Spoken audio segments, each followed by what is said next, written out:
rap nam se ti dua dil rol zong ai lawi dot nin mu fa kal ta in anun nak yang pek ha e si se mo ka boy jisu kan ram adam khau lei lo kan tra nam mi thi dia de hi ala amu an sang lai mi thi he bui pa sual ngai chin kan in no arok chiami in sung khar hi rem na rak sel khan kong le ba gut na kleng chang se kri fa bu kim dam sang se kan ram ma thak nak tung chang se na moi du nung lang chang se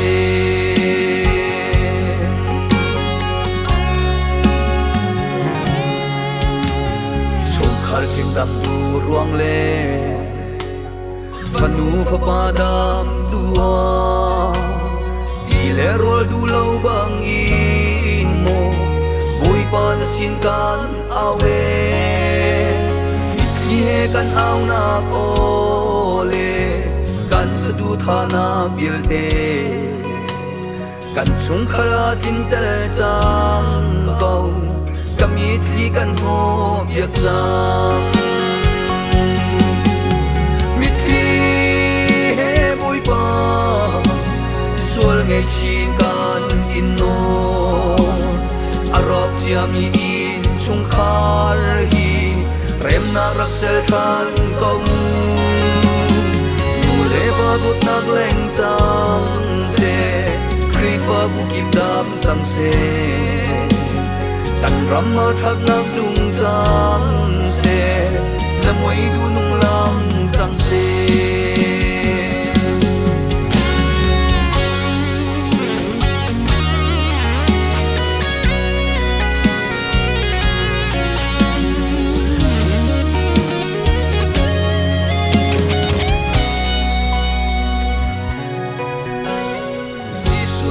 chit ruanga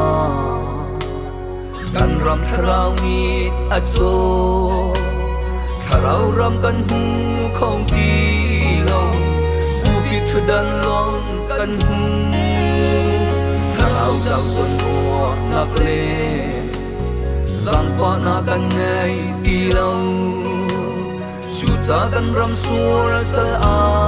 dang chiang tharam hu chit ruanga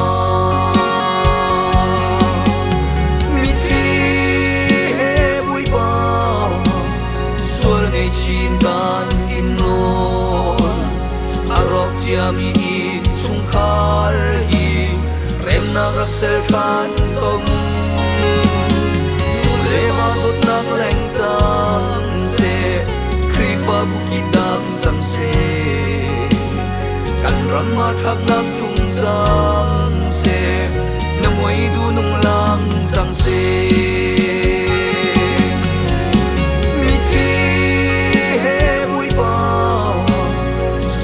chin kan in no arok chiami in chung khar hi